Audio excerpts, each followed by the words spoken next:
विस्मयो योग भूमिका।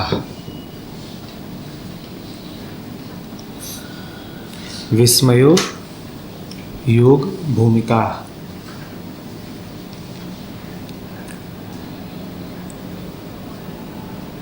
विस्मय, अचरज, कौतुक।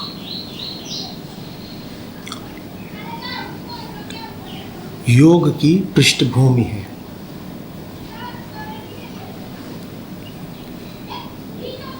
विस्मय वो आरंभ है जिसका अंत योग में होता है।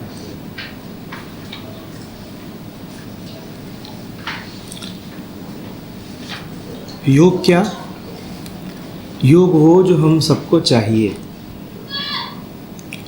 योग वो जो हम सबकी मांग है, किसी और नाम से है, किसी और विषय वस्तु के प्रति है, पर हम सब के पास कोई ना कोई मांग है ज़रूर। योग का अर्थ होता है उससे मिल जाना जो तुम्हारी गहरी से गहरी मांग है। योग का अर्थ होता है उसे प्राप्त कर लेना जिसे तुमने लगातार चाहा है।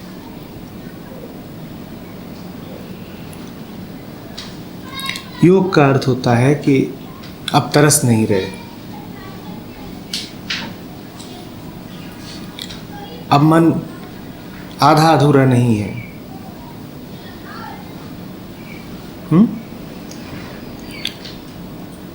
ये योग है। ऋषि हमसे कहते हैं विस्मयो योग भूमिका।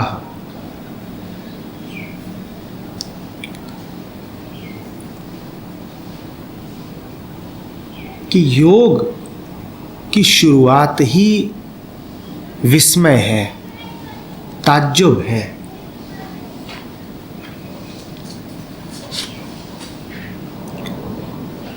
जिसे ये अचरज न उठता हो कि ये सब चल क्या रहा है, जिसके भीतर ये प्रश्न ही न हो,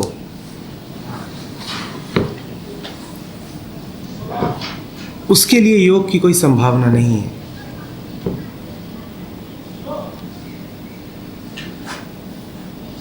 बात सीधी है।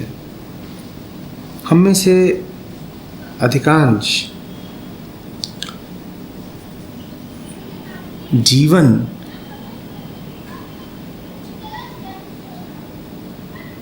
को आदतों के पीछे से देखते हैं।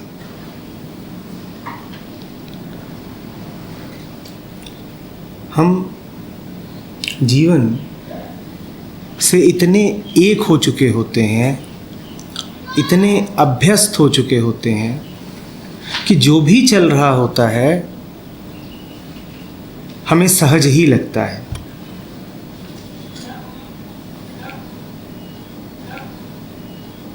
कुछ भी हमें चौंकाता नहीं है। जो भी हमारे सामने आता है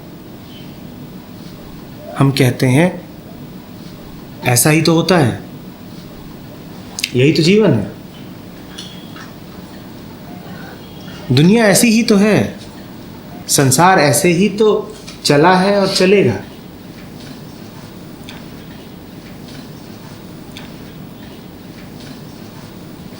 हम में किसी प्रकार का विरोध उठना तो छोड़िए,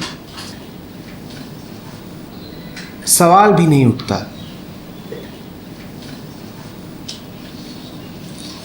बोध तो छोड़िए, जिज्ञासा भी नहीं उठती।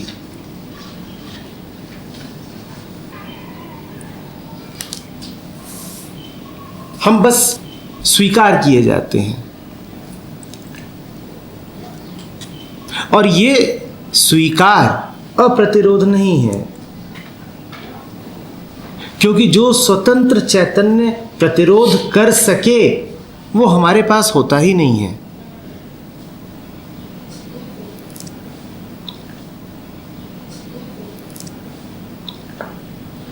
जो मन होनी पर सवाल उठा सके, वो मन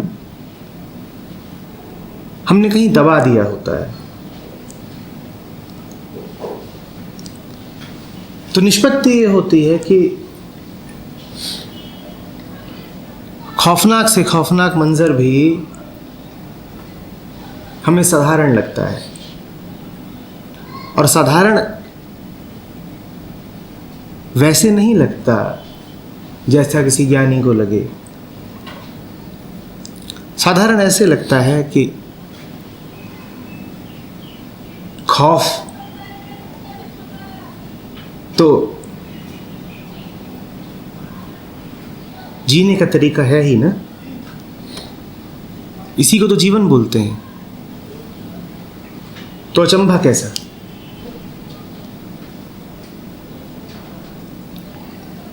हम देखे जाते हैं कि जीवन में शांति के लिए,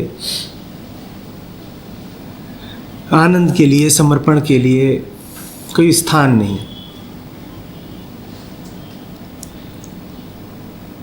हमें कोई ताज्जुब ही नहीं होता। हम पढ़े जाते हैं कि प्रेम स्वभाव है हमारा, बोध स्वभाव है हमारा, पर भीतर देखते हैं और बाहर देखते हैं तो मात्र अबोध, मात्र अप्रेम, मात्र हिंसा ही दिखाई देती है। और भीतर से कोई पूछता ही नहीं है कि यदि प्रेम स्वभाव है तो ये सब चल क्या रहा है बाहर, कि यदि आत्मा बोध है तो इतना अंधेरा क्यों?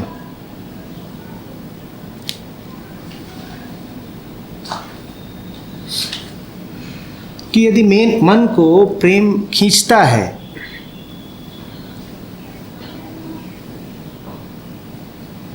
तो मुझे उस प्रेम की आहट भी क्यों नहीं सुनाई देती? हम ये सवाल भी नहीं पूछते, और हम तोतों की तरह नाम भर रटे जाते हैं, शांति, मुक्ति, विरक्ति, सत्य।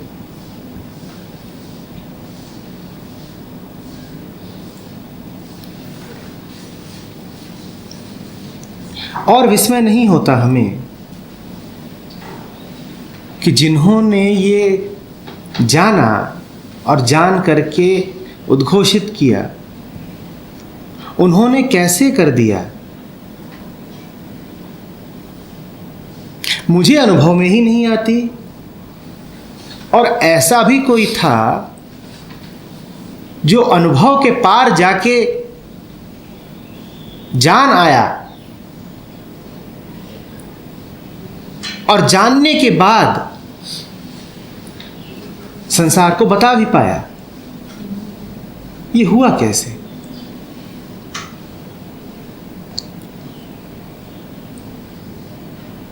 और हमें कोई कौतूहल नहीं होता अपने आप को देख करके, अपने बदलते रंगों को, अपने अनगिनत चेहरों को देख करके।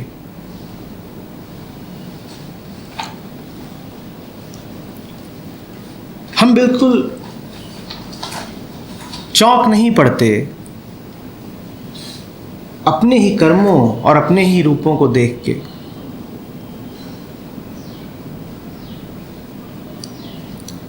हम जा रहे हैं और अचानक क्रोध उबल पड़ता है हमारे भीतर किसी छोटी सी बात पे, और हम पूछते जरा नहीं कि आ कहां से गया। कोई विस्मय नहीं।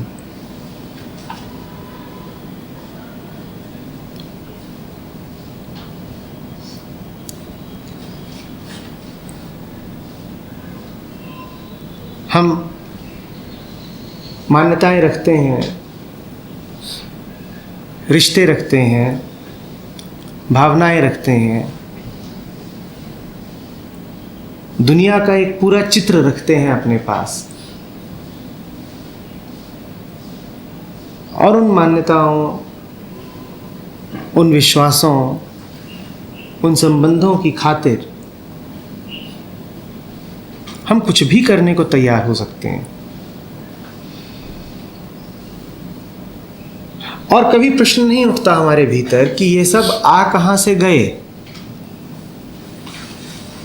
और ये सब चले कहां को जाते हैं।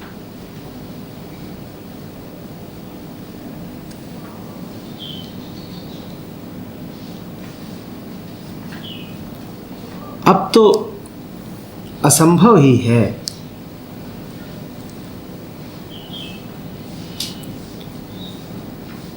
कि किसी प्रकार का कोई समाधान हमें मिले।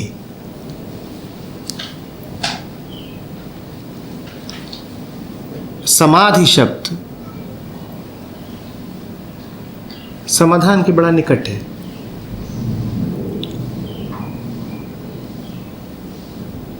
और समाधान की बात ही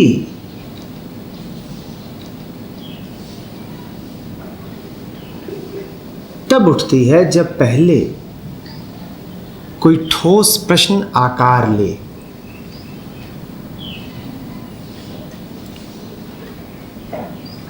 अगर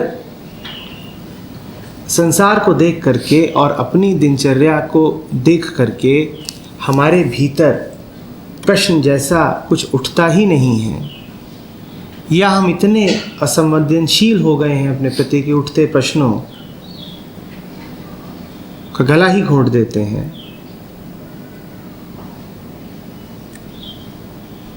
तो शुरू में ही हमें अपात्र घोषित कर दिया गया है कि तुम योग के पथ पर चलो ही मत, क्योंकि पहला कदम उठाने के लिए ही जो पात्रता चाहिए वो तुम्हारे पास है नहीं।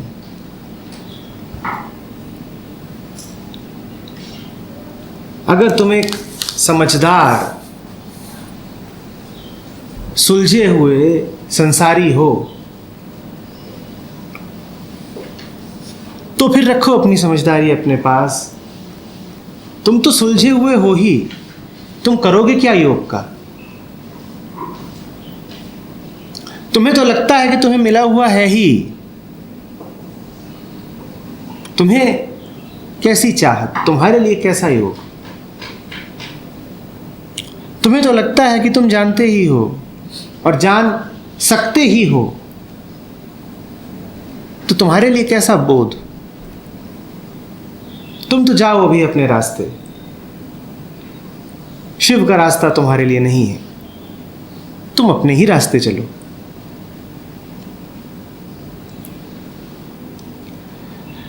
ऋषि स्पष्ट किए दे रहे हैं कि योग सिर्फ उनके लिए है जिनके पास पहले अपनी बेचैनी हो,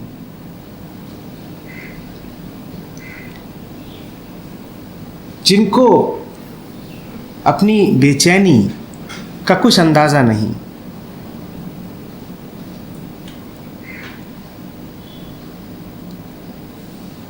जो लगातार एक हंसता मुस्कुराता गुनगुनाता सा नकाब पहने रहते हों, उनको तो नकाब ही मुबारक हो।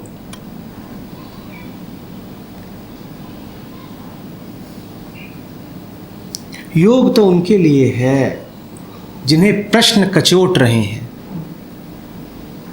जिन्हें कौतूहल काट रहा है, जो देख रहे हैं और समझ नहीं पा रहे,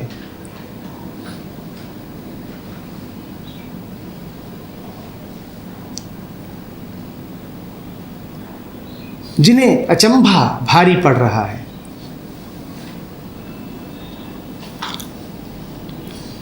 जिनके प्रश्न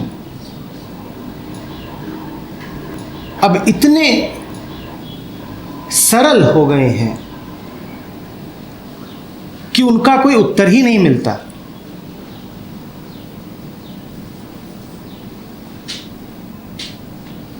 योग सिर्फ उनके लिए है।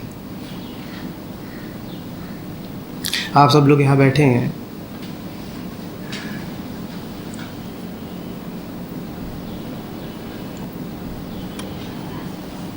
ये परखें थोड़ा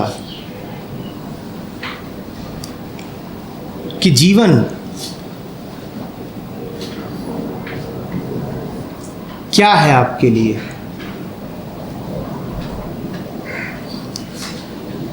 अगर एक परिचित सी जानी हुई कहानी है तो कहानी अपने तयशुदा रास्ते पर ही चलती रहेगी।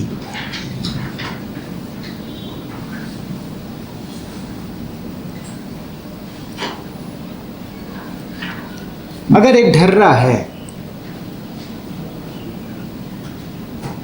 तो ढर्रा होता है, उसमें ना कोई सवाल है, ना कोई जवाब है, ना कोई चेतना है, ना कुछ जानना है।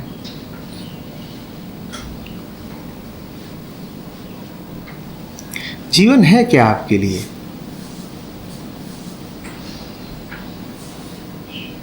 कितनी आसानी से आप कह पाते हैं कि आप जिंदगी को जानते हैं?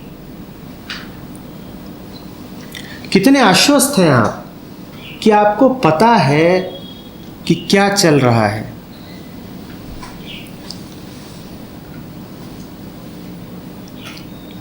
बड़ी से बड़ी और छोटी से छोटी बात में क्या आपको वाकई विश्वास है?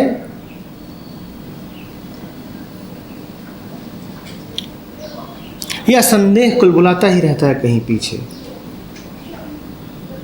क्या कुछ भी ऐसा है जिसे दृढ़ता पूर्वक हृदय से कह सकें कि सच्चा है? यह सब कुछ संदेह युक्त ही है। कुछ भी है ऐसा जिस पर आप किसी भी स्थिति में कभी भी शक न कर पाएं?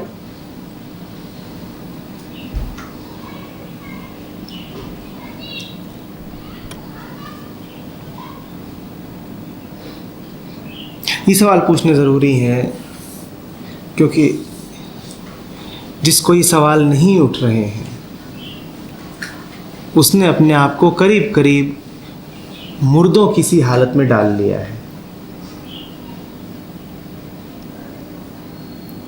जो व्यक्ति सुबह उठता है और सूरज को देखता है और अचंभित नहीं हो जाता क्योंकि उसकी एक तयशुदा दिनचर्या है, वो देख रहा है सूरज को और ख्याल कर रहा है समय का,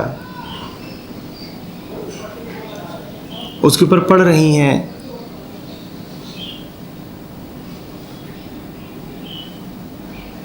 प्रातः की किरणें, पर उसका मन उड़ चुका है दिन की व्यवस्था देखने के लिए, अपना समस्त कार्यक्रम मायाजाल देखने के लिए।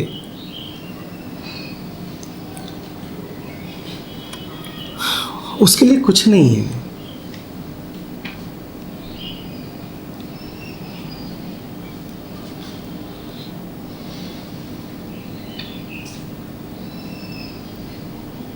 ये तो उनके लिए है जो एक बार ठोकर खाएं, 2 बार ठोकर खाएं और फिर कदम ही ना आगे बढ़ाएं। कहीं कि जब पहली बार ठोकर लगी तब भी यही कहा था कि आगे से नहीं लगेगी। पहली ही बार ठोकर लगना बड़े अचरज की बात थी, क्योंकि मैं तो यही मानता रहता हूं कि आंख खोल के चल रहा हूं। आंख खोल के चल रहा हूं तो पहली ही बार ठोकर क्यों लगी? और जब दूसरी बार लगे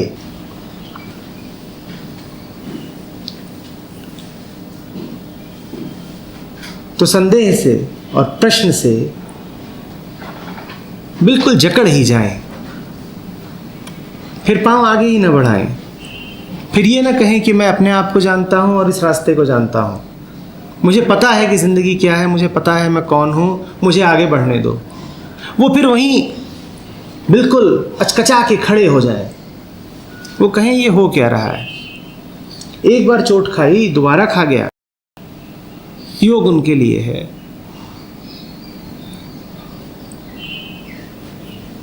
योग उन करोड़ों अरबों के लिए नहीं है जो रोज चोट खाते हैं फिर भी आंख बंद किए चलते चले जाते हैं।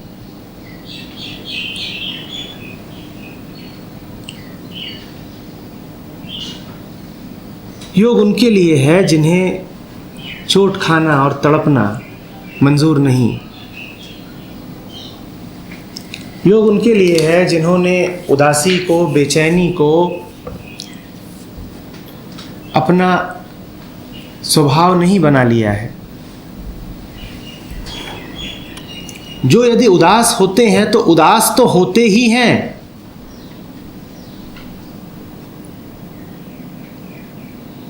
साथ ही साथ अचंभित भी हो जाते हैं कि ये क्या चीज जो रोज आ जा रही है। जिसको सिर्फ उदासी होती हो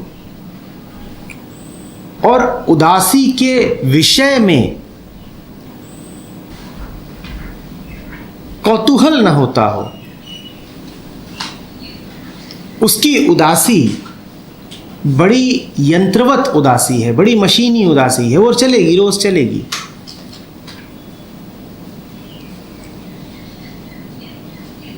वास्तव में यदि आप अपने आप को बड़े लंबे समय से उदास ही पा रहे हैं,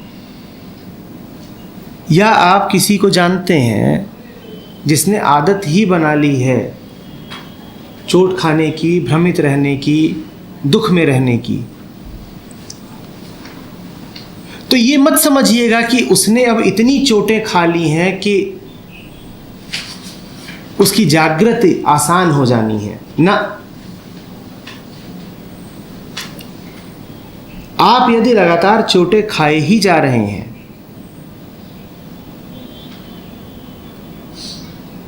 तो ये लक्षण है इस बात का कि आपकी जागृति बड़ी मुश्किल है। आप 2 साल से रोज पत्र लिखते हो या डायरी लिखते हो और रोजाना जब कभी भी आप लिखते हैं तो उसमें अपनी व्यथा ही लिखते हैं। ऐसा यदि आप देखें तो समझ जाएं कि आपका किस्सा बड़ी नाउम्मीदी का होता जा रहा है।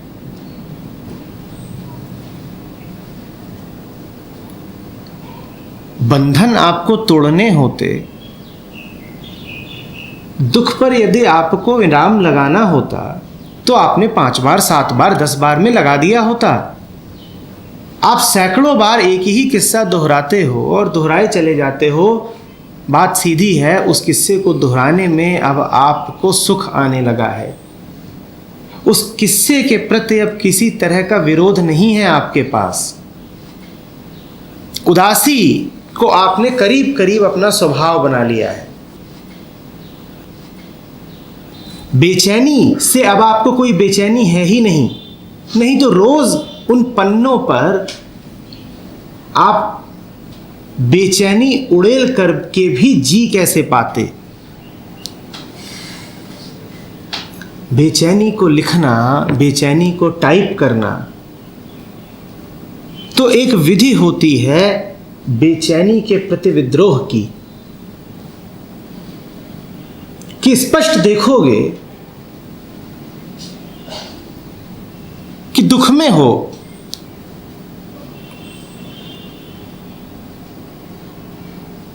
तो दुख के खिलाफ खड़े हो जाओगे। स्पष्ट देखोगे कि फंसे हुए हो तो बंधन तोड़ने को आतुर हो जाओगे। पर जो रोज मंत्र समान बस दोहराता हो, दुख में हूं, फंसा हुआ हूं, दुख में हूं, फंसा हुआ हूं, उसका किस्सा तो बड़ा दयनीय हो चुका है। उसको अब दोहराने में किसी प्रकार का कोई क्षोभ बचा नहीं।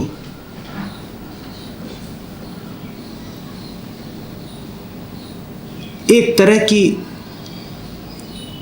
बेशर्मी है कि दोहराए जाते हैं कि हम मूर्ख हैं, हम मूर्ख हैं, हम मूर्ख हैं, लजाते नहीं।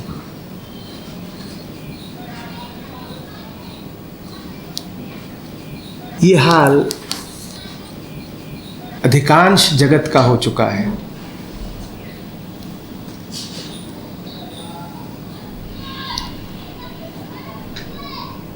अनंत बार आपने शिकायत की है या ऐसा लगा है कि शिकायत की है। कभी कहा है, कभी कहा नहीं है, तो सिर्फ अनुभव किया है कि कुछ ऐसा है जो आपको नहीं ठीक लग रहा। लेकिन जो आपको नहीं ठीक लग रहा, आपने उससे इतने तार जोड़ लिए हैं, आपने उससे इतने बंधन साध लिए हैं कि उस पर सवाल उठाना अब आपको यूं लगता है जैसे आपकी अस्मिता पर कोई सवाल उठा रहा हो। तो अब तो बस यही है कि जिंदगी जैसी चल रही है चलती रहे।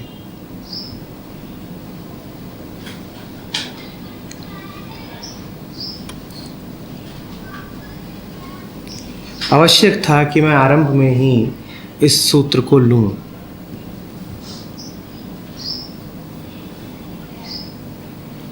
क्योंकि मुझे उनमें कोई विशेष दिलचस्पी नहीं।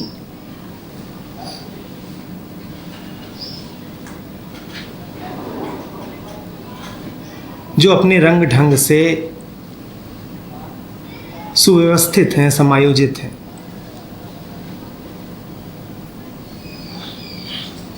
जिनकी चक्की चले जा रही है और जो चलती चक्की को देख के हर्षाए भी जा रहे हैं।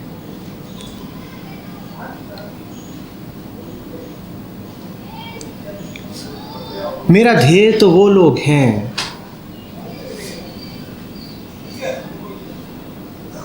जो इस दुख चक्र को देख करके कंपित हृदय हो जाते हैं,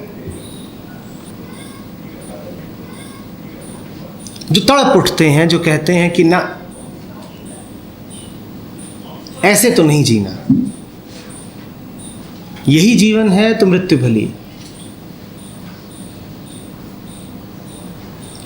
मेरा लक्ष्य तो वो लोग हैं जो डरते नहीं हैं ये व्यक्त करने में कि वो अप्रसन्न हैं।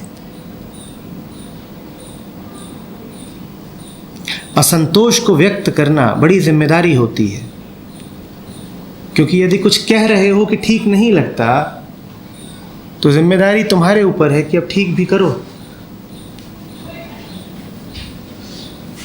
हम में से अधिकांश लोग जिम्मेदारी से बचना चाहते हैं, इसीलिए ये कभी कहते ही नहीं कि कुछ गड़बड़ है।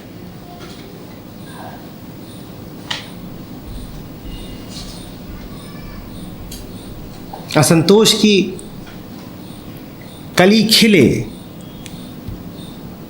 और आंतरिक महाक्रांति का फूल बने, इससे पहले ही उस कली को मसल देते हैं। क्यों मानूं कि असंतोष है? क्योंकि मैंने तय कर रखा है कि मुझे पता है कि वो फूल क्या फूल खिलाएगा। मुझे पता है कि अगर वो फूल खिला तो अंजाम क्या होगा, और जो अंजाम होगा उससे आप अपनी वर्तमान अवस्था में बड़ा डरते हो, तो आप मसल ही देते हो कली को। ऐसों से मेरा कोई वास्ता नहीं, ऐसों का ऐसी किसी सभा में कोई स्थान भी नहीं। उनको तो अपनी रंग रंगीली दुनिया में ही होना चाहिए, जहाँ से उनको सुविधाएं मिलती हैं, जहाँ से उनका सहारा है, जहाँ उनके सारे सूत्र हैं।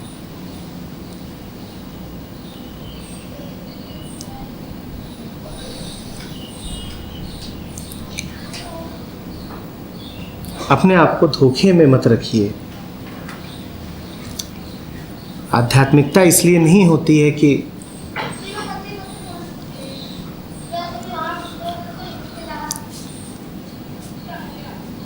आप अपने जख्मों को अलंकृत कर सकें, कि आप अपने घावों का रंग रोगन करके उन्हें सजा सकें।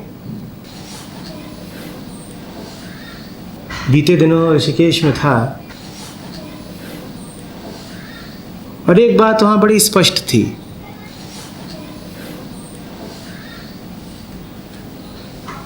कि लोग वहां पर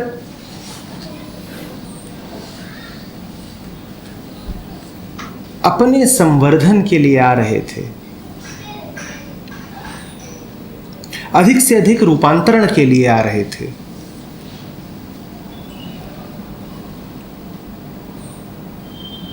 पर रूपों का समस्त परित्याग किसी का भी लक्ष्य नहीं था। लोग इसलिए आ रहे थे कि उनका जीवन जरा और बेहतर, सुमधुर, सुचारू रूप से चले। वही जीवन जो चल रहा है, चले वही, पर जरा बेहतर चले। वहां इसलिए नहीं आ रहे थे कि जो चल रहा है वो बंद हो, क्योंकि चलने मात्र से हमें अब आपत्ति है। जो चल रहा है हमें उसे अब और सुचारू नहीं बनाना है। जो चल रहा है हमें उसका चलना ही रोकना है। ऐसा न वहाँ कोई चाह रहा था और ऐसा न वहाँ कोई कह रहा था।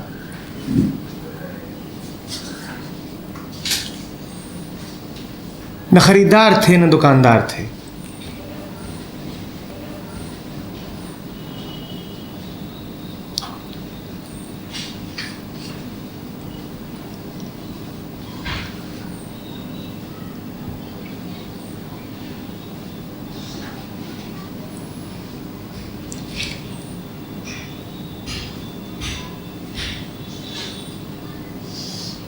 जब आपके पास आपके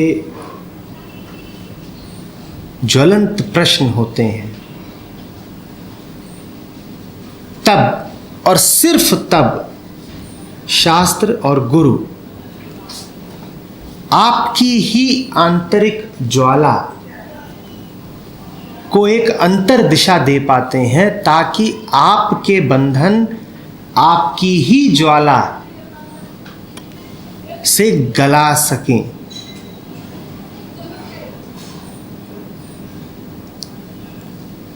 बंधन आपके हैं तो बाहर का कोई कारक उन्हें तोड़ नहीं सकता। मुक्ति का यह प्रथम सूत्र है।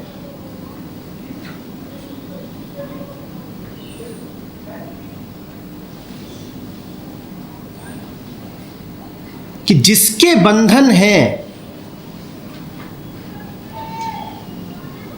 उसी की आग से वो गलेंगे। तुम जलोगे तब तुम्हारी ही आग से तुम्हारे बंधन गलेंगे।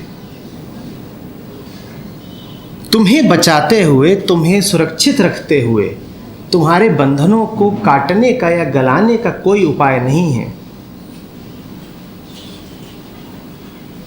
तो पहले जलो तुम,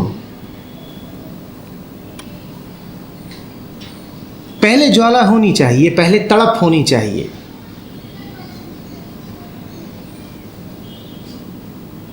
पहले जलन होनी चाहिए, तब शास्त्र सामने आता है। वो कहता है कि ये सच्चा प्रार्थी है, ये जल रहा है, ये पूरी तरह जल रहा है, ये उस हद पर पहुंच चुका है जिसके आगे अब ये स्वयं नहीं जा सकता।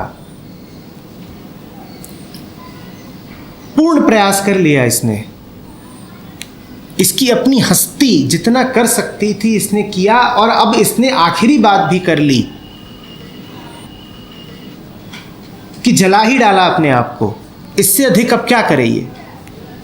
जब आप अपने पूर्ण प्रयास की सीमा तक जा चुके होते हैं, तब सहारा उतरता है। और याद रखिएगा, वो सहारा अपने साथ कुछ लेकर के नहीं आता, वो आपकी ही ज्वाला को एक अंतर दिशा देता है। आप जल रहे होते हैं और आपका विद्रोह बहिर्गामी हो रहा होता है। आप कह रहे होते हैं कि दुनिया, संसार, लोग, समाज, ईश्वर, इन्होंने आपको दुख दिया। तो आपके भीतर से जो आग उठ रही होती है वो दुनिया को जलाने के लिए व्याकुल होती है।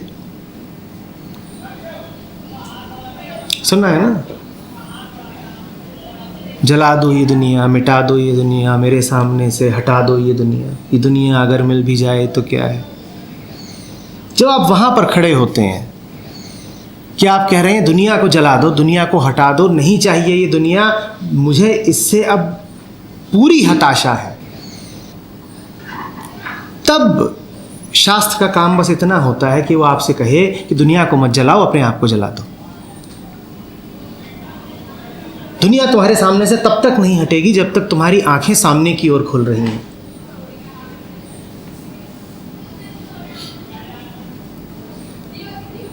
तो जरा सा इशारा देता है बस वो, जरा सा दिशा परिवर्तन। जो होगा वो तुमसे ही और तुम्हारे ही माध्यम से होगा।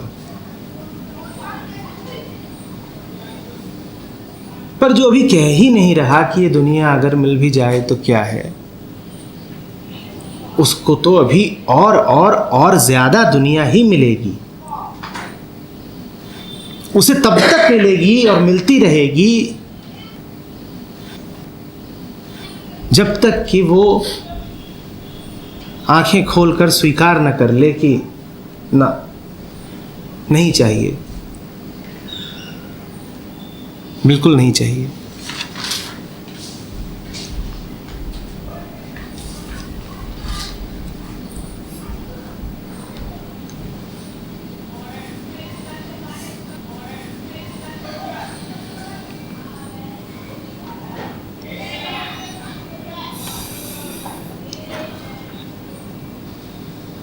हम करीब 5 मिनट का समय लेंगे ईमानदारी से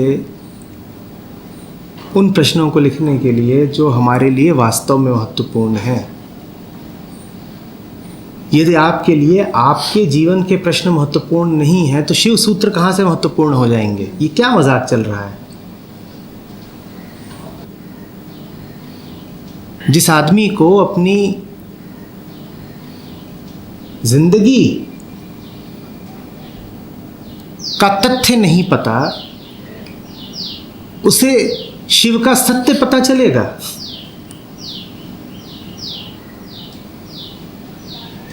हम किसे सांत्वना दे रहे हैं? जो 2 और 2 4 नहीं कर सकता, वो 2 और 2 5 क्या करेगा?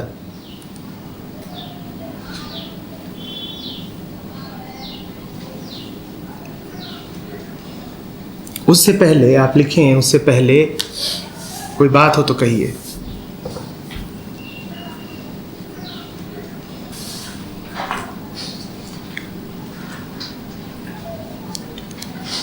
जी, आपने अभी बोला कि जला दो ये दुनिया, मिटा दो ये दुनिया। जब उस मुकाम पे आप पहुंच जाएं तो उसके बाद आप स्रोत शास्त्र आपकी मदद कर सकते हैं।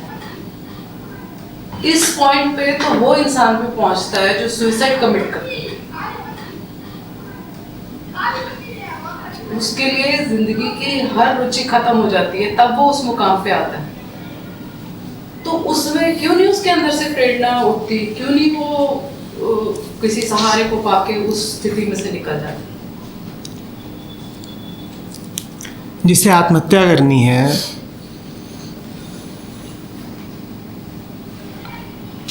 उसे अब कोई उम्मीद नहीं बची है ना? जलादो भी उसी स्थिति में होगा कि कोई उम्मीद नहीं बचेगी। कोई उम्मीद नहीं बची है। क्या वाकई उसे कोई उम्मीद नहीं बची है? एक उम्मीद बची है। क्या उम्मीद मरने के है? बाद मरने के बाद मरने से तो उम्मीद बची है ना अभी। तो अभी तुम्हें कुछ नहीं मिलेगा, क्योंकि अभी भी तुम्हें उम्मीद बची है मरने से। तुमने सबको व्यर्थ जान लिया, पर अपने इस संकल्प को व्यर्थ नहीं जानना कि मुझे आत्महत्या करनी है। ये भी संकल्प किसका था? ये भी भावना, ये भी विचार, ये इच्छा किसकी थी? तुम्हारी ही थी ना। तुम्हें दिख गया कि तुम्हारी सारी इच्छाएं मूर्खतापूर्ण हैं, पर अभी भी तुम अपनी ही इच्छा पर चल रहे हो। ये आखिरी इच्छा भी थी किसकी? तुम्हारी ही थी ना। अगर तुम्हें दिख ही गया होता कि तुम्हारी सारी इच्छाएं तुम्हें उल्टी ही पड़ी हैं, तो तुम अपनी इस इच्छा पर भी कैसे चलते? यदि तुमने वास्तव में सब कुछ हटा दिया होता मन से, तुमने पूर्ण व्यर्थता देख ली होती, तो तुम उसको भी तो हटा देते ना, जो ये इच्छा और कामना कर रहा है। जब आत्महत्या करने चलते हो तो किसी को मार रहे हो, है ना? जिसको मार रहे हो उसको यानी अभी तक जिंदा रखा हुआ था, उससे निराश नहीं हुए थे तुम। जो पूर्ण निराश हो गया हो वो कहेगा अब मरने के लिए भी कौन बचा है? सब कुछ तो पहले ही मार डाला, अब किसको मारें? पूर्ण निराशा का मतलब होता है इस संकल्प के प्रति भी निराश हो जाना कि मौत किसी तरह की निजात दे सकती है। अब वो भ्रम भी नहीं रहा, तो अब मर के भी क्या करेंगे? बात जरा आगे की है। जो अभी मौत इत्यादि में समाधान ढूंढते हो, वो बड़े शरीर से बंधे हुए लोग हैं। वो शायद ये सोच रहे हैं कि शरीर दुख का कारण है। शरीर को ही तो मार रहे हैं ना। दोषी कोई और, मार किसी और को दिया। बड़े होशियार।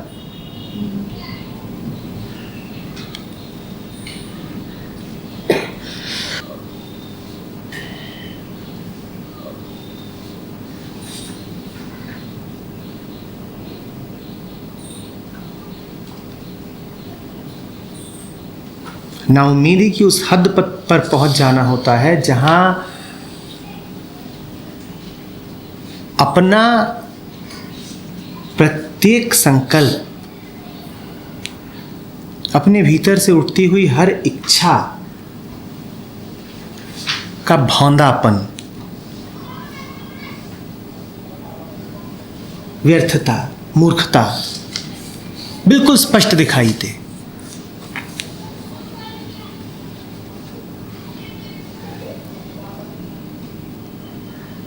तब उठती है ज्वाला, तब उतरती है अनुकंपा। आत्महत्या करने वाले को अभी परमात्मा से क्या काम है? वो तो अपना मालिक खुद है। वो कह रहा है मुझे कष्ट था, मैंने इलाज ढूंढ लिया। वो ये थोड़ा ही कह रहा है कि अपने मारे तो हम मर भी ना पाएंगे। खूब करता भाव लेके चल रहा है।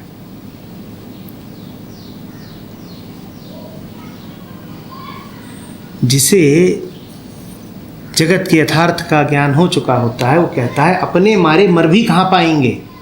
अपने जिलाए जब जी नहीं पाए तो अपने मारे मरेंगे क्या। वो छोड़ता है, वो समर्पण करता है। आत्महत्या को प्रेरित व्यक्ति समर्पित मन थोड़े ही है। आप कभी किसी की हत्या कर रहे हो, कभी किसी की हत्या कर रहे हो, एक दिन खोपड़ा घूमता है अपनी ही कर लेते हो। क्या अंतर है। हो तो आप अभी भी वही जो सोच रहा था कि हत्या होती है।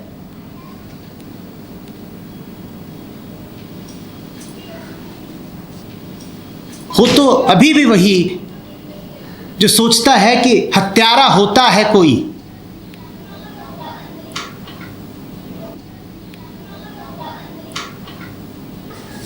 कुछ बदल नहीं गया। आत्महत्या सिर्फ उसी के लिए बड़ी विलक्षण बात है जिसका शरीर से बड़ा तादात्म्य हो, नहीं तो तमाम तरह की हिंसा आप रोजाना करते ही हो। आत्महत्या उनसे बढ़ के कोई हिंसा नहीं है। आप मांस भक्षी हो, रोज तमाम तरह के जानवरों को खा रहे हो। कभी मुर्गे को मारते थे, कभी बकरे को मारते थे। एक दिन थोड़ा और पगला गए तो अपना ही गला रेत लिया। कोई बड़ी बात नहीं। आज आप बिरयानी खाओ, कई तरह की होती है। एक मुर्गा बिरयानी, बकरा बिरयानी, एक होती है आप बिरयानी। ठीक।